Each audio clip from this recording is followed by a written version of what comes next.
All right, welcome back to another episode of Green Squad Chats. This week, I thought it'd be fun for us to talk about the one thing that we wish we knew when we started out in the real estate investing business. So we'll start there. I'll just pose the question for the team. What is the one thing that if you were starting all over again with your real estate investing journey, what's that one thing that you wish you knew and that you want other people to know?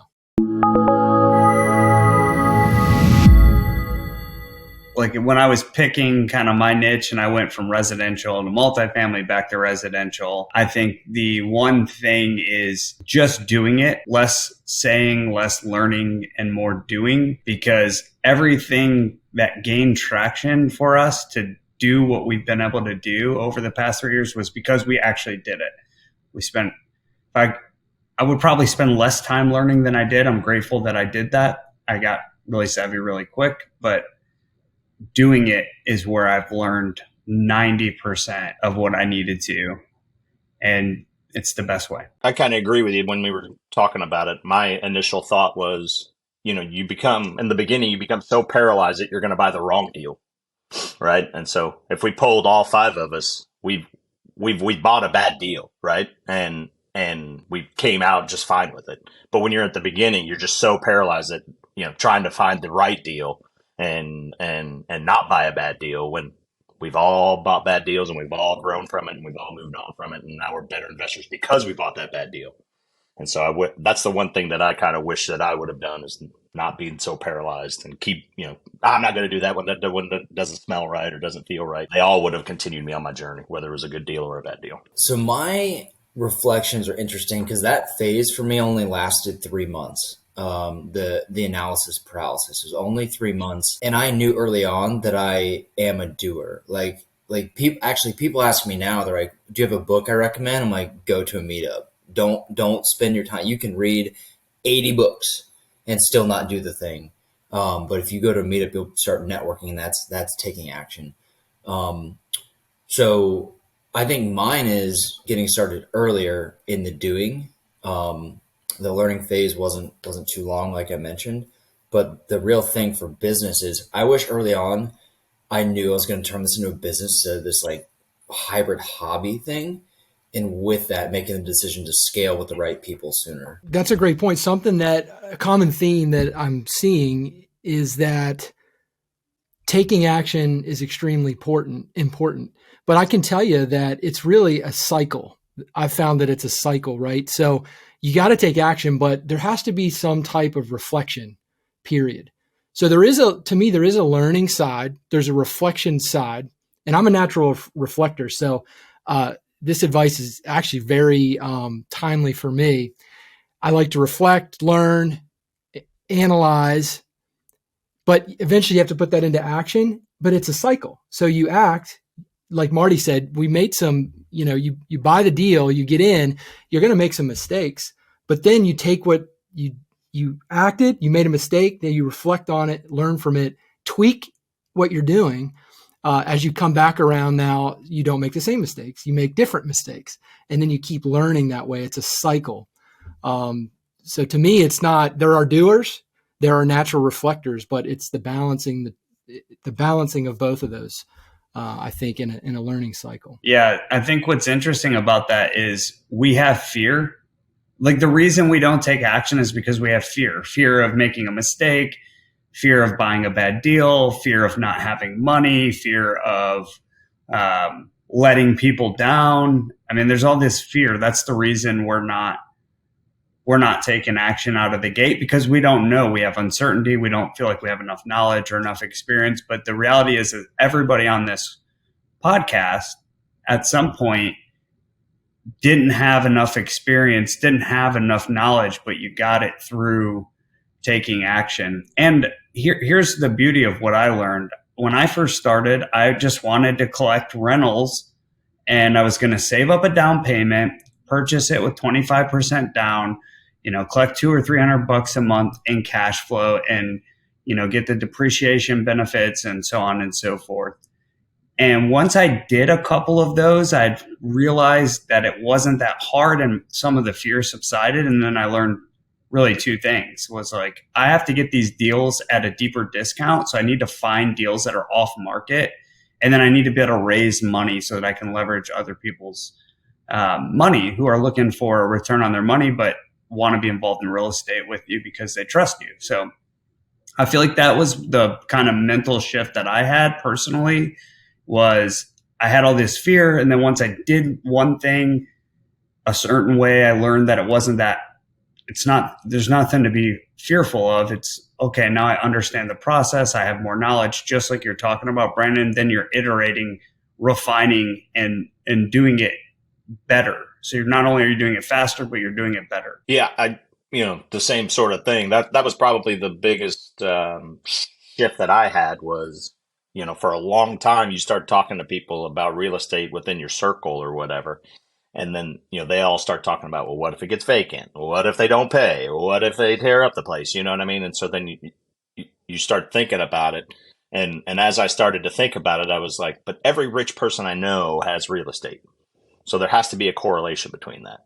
And so the biggest thing I guess I wish I would have learned earlier is, to not let other people kind of dictate what I was thinking, and that, surrounding myself with people who think the way that I think is the thing that, the hockey stick, right? I was going this way, and then as soon as I did that, then I started to do this, right? So, joining a group like this, I mean, that was the key for me, is just, it's hard to not do what everybody else around you is saying to do, having the confidence in yourself to be like, I know I'm right here. I just got to get some backup here. So humans can do hard things, right? I like that. I like that saying a lot. Do you know how many people, when I told friends, family, whatever, in March, April of 2020, right when COVID, like a lot of rental, what was it called when they did the eviction moratorium is what it was called. You know how many people? Probably 90% of people were like, dude, don't get into real estate. That's a huge mistake. And that's the exact time I was doing that 3-month learning phase, and I bought my first property where it was only ever going to be a rental in August. I think it was August 2020. Like 90% of people told me to not do it. If I had listened to their advice, and they didn't know, they also weren't doing it. So I think from that I learned, don't take the advice of people who, they don't have the experience to actually give the advice. They're unqualified to provide any insight on the topic.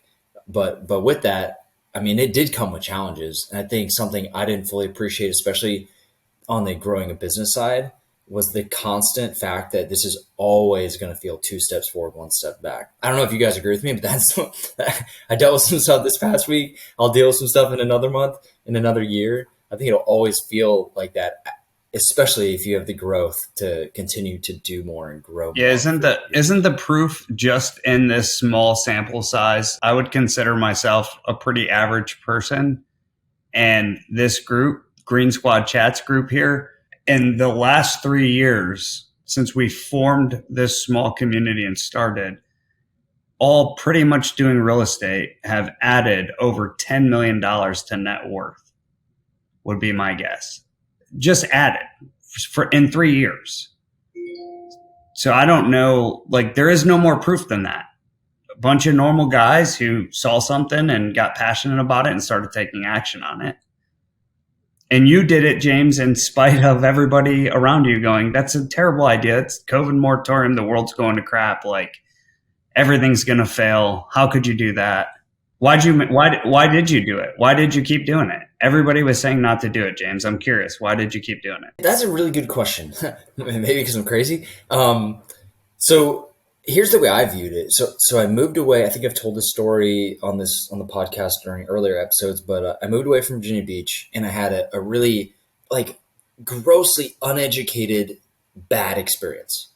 And that was in, non-COVID times. It was a very risk mitigated time period. That was in November, December of 2019 was when that started. So COVID didn't exist yet. And then got a renter in there, thank God, right before COVID started. And after 3 months, I remember talking to some guys from War Room before I met y'all, some other, real estate investors. And started analyzing properties, and I realized like I'm now educated. I am educated to the point where I know how the debt works. I know how to analyze for the cash on cash return. I know the things. So I realized an educated approach during non-ideal times is better than a non-educated approach during ideal times. That's kind of like the way, looking back, that's how I thought of it, and it definitely worked for sure. So I think that was kind of the thought process. I probably wouldn't have told you that at the time. It felt scary. I was like, well, the numbers. I'm a math guy. Like the numbers work, so do that. Yeah, kind of what you're saying right now, James, and it ties back into what Marty talked about earlier about getting around a group of people. And Marty mentioned that kind of think the same, but if we dig a little deeper in that, I don't think it's that we want to be around people who have the exact same thoughts about everything, right? We want diversity of thought. But what it is the overall mindset of the people that you're surrounding yourself with, a growth mindset. A mindset, like we've been talking about almost this whole episode, a mindset of learning, acting, failing, learning, iterating, acting, right? It's that mindset that this process isn't going to stop, that we can do more. We don't have to follow the herd. We can think for ourselves. We can learn on the fly. We can adapt. We can flex. That is, I think, is what I pulled when you said, yeah, getting around the right people who are thinking the same. It's that growth mindset is the similarity we share. Yeah, I have an instant thought to that. You know what this reminds me of? And this is also such an exciting, like fascinating dovetail into our military culture. This is the OODA loop. This is John Boyd's OODA loop: observe, orient, decide, act. Maybe in real estate it's at a slower pace. You know, I'm a huge studier of like that's my jam. John Boyd, the OODA loop, decision making. And I mean, for the audience who don't really know about the observe, orient, decide, and act, this was a fighter pilot who was really, really skilled, and they'd call him 42nd Boyd because he was able to operate in dogfighting and aircraft faster than other people because he would observe, orient, decide, and act. And he understood his own decision making, which is funny because my mentors, who are 8 and 9 figure mentors to me, when I just talk to them about money mindset, they say they're like, I promise you, money follows speed. Money follows speed. And they're talking about speed of decision making. The one thing that these guys do is they make decisions quickly, not dumb decisions, non-informed decisions, but they act quickly.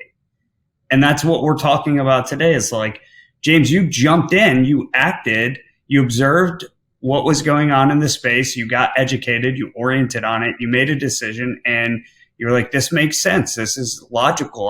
I'm educated enough to know that I can be successful in this space. And it's been proven in this group. Like I said, definitely over $10 million added to the net worth, dozens, if not 100 plus properties, definitely 100 plus properties transacted in this group. So it's like the proof is there. Nobody's special here. We just do it.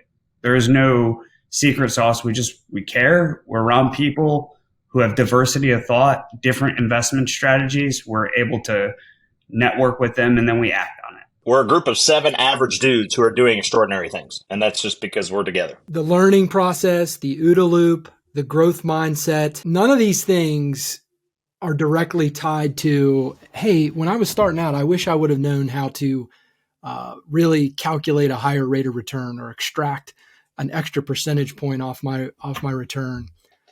No, all these relate to, I wish I would have acted quicker, had the growth mindset people surrounding me so that I had the accountability in the group, that we could rely on each other, hold each other accountable, and move in the direction of our visions, versus the limited kind of mindset of, well, this is what I see everybody out there doing. All of my friends and family, this is how they do it. And they're telling me I'm crazy for going outside the box, right? These are the things that we wish we would have known, not necessarily how to work an Excel spreadsheet and crunch it. How can we extract 2 extra percentage points? No, but that's why we don't take action, though.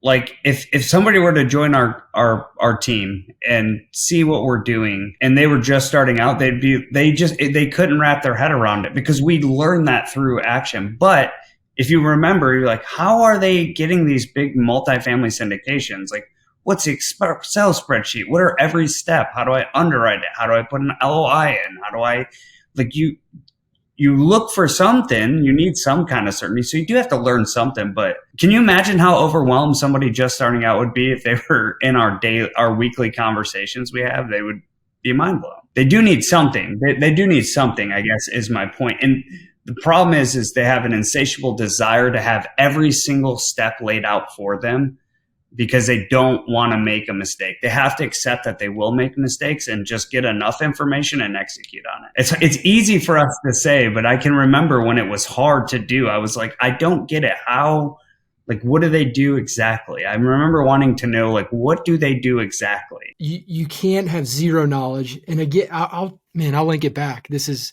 right in my wheelhouse for interest. I'm a reflector. I do like to have some knowledge. I like to learn a little bit first and then implement it, right? And take some action. And there's people who just take action without knowing anything. And I think there's a balance there. You're 100% right, Adam. You don't want to step into something where you have zero knowledge. Now you're going to get yourself in trouble. And especially depending on where your kind of foundation is already, maybe you're not resilient enough yet to be able to withstand a catastrophic loss or something like that. And if you get into something you know nothing about, that could be dangerous. So point well taken, 100%. I think, though, that the conversation, and correct me if I'm wrong here, jump in, that it has centered around, while we need to know those things, the mindset, the growth mindset, the learning, those types of things, if we had to know one thing getting started, right, it would be kind of centered around what we were talking about the first part of this episode, even though the other things are extremely important as well. What this conversation makes me think of is in 5 or 10 years, how we're going to come back to this and say the same thing. Wish I knew this on that date. How has the impact of marketing in capturing as a diligent marketing approach helped you guys? Do you guys feel like that's in the realm of something you wish you knew earlier or maybe implement? Oh, for me, 100%. I said in the beginning, the two skills that I didn't have that I had to get were raising money and finding off-market deals. And to find off-market deals, I had to learn how to be a marketer, do marketing on multiple fronts. One, for people to raise money to. Two, to find sellers who needed my help to solve a problem that they would trade equity for. But I mean, being able to do marketing in general is absolutely critical. And I think it's critical in any business. And I've heard multiple people say this, but any business, best known beats best. And that just tells you what you need to know about marketing. Best known beats best. You can have the best product in the world. If nobody knows you, you're not selling that product, or you're not going to make much traction. So I think marketing is absolutely critical, man. And it's been huge for our business. We obviously do a ton of marketing for properties, and we do a bunch of deals. I know that's the case, but I know that I'm not a good marketer, and I know that I'm not a good raiser of private money. So what I do is I get close to people like Adam. And so that way I can say, hey, man, I got this deal. You got somebody who can lend me some money? The 2 or 3 guys that have lent me money is all people that I've met from somebody else, right? And I'm not good at that, but I know to tap into my network of people who are good at that.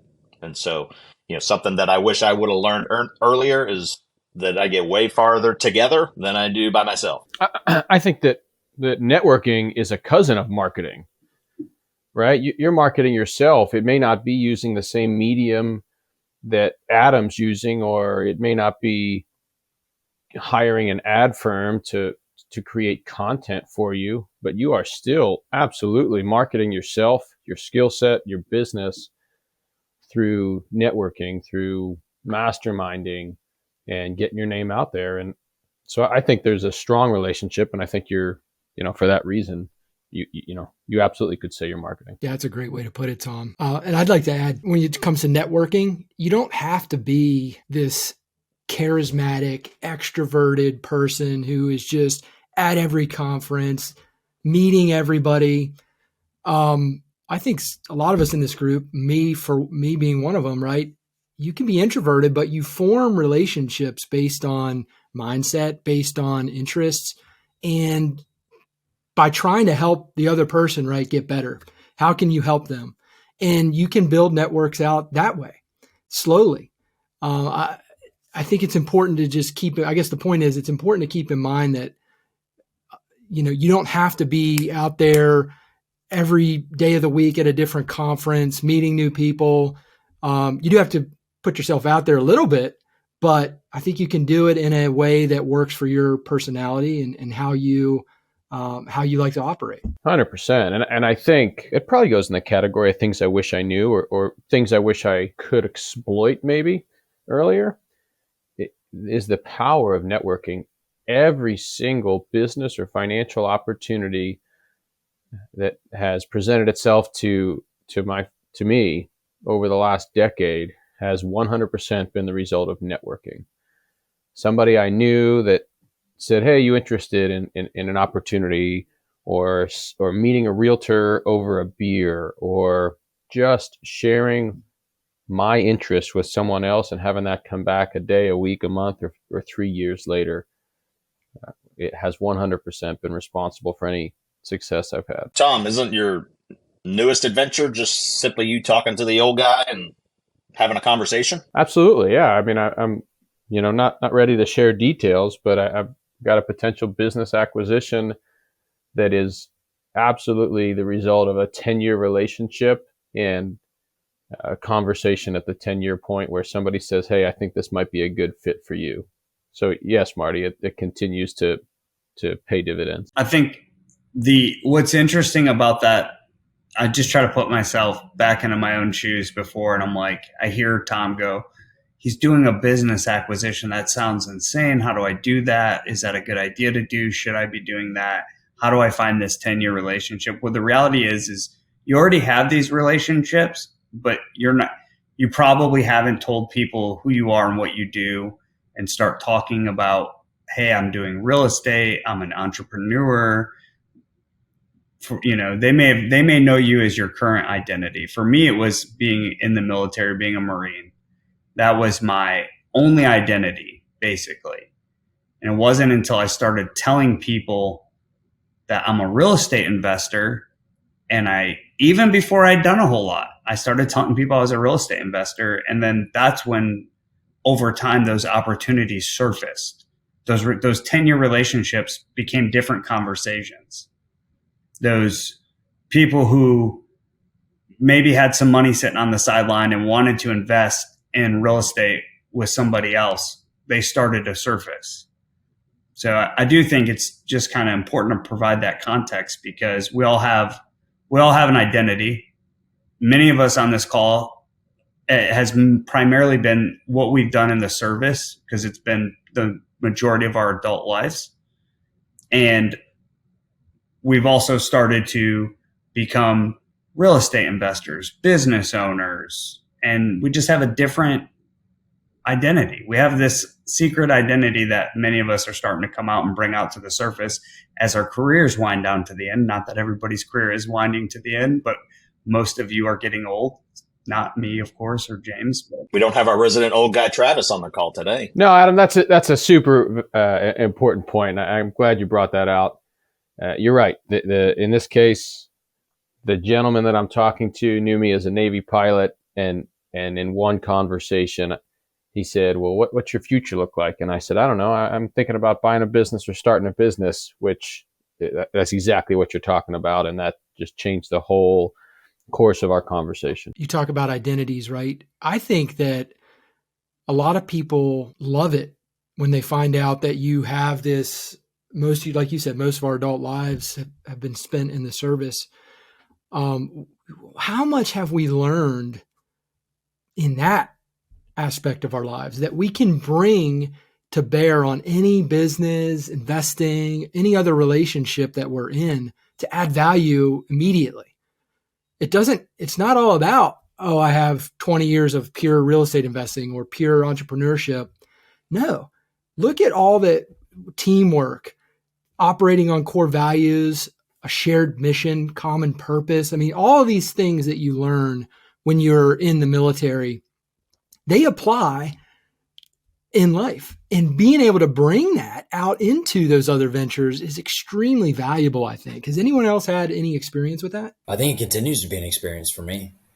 I mean, I'll sit down with my broker. He's a former attorney practicing in the foreclosure space, post crash era. And, we'll sit down and talk about a real estate thing, and I'll think of a leadership or an operations organizational type thing, and I'll just mention it. Nothing to do with real estate. And he'll be like, "Whoa, that's a good idea." And I'm not trying to brag about that, but I think it's directly there's a direct correlation between that. I think I still continue to not fully appreciate it, and then I get into a situation. I'm like, hold on a second. I think I know an idea that could at least provide some value here. And I share it, and people are just kind of surprised because it's all these. At the end of the day, all these things are really the same. Like, we're in the business of transacting with other humans, really. So, organizational leadership is very valuable to know from our military time.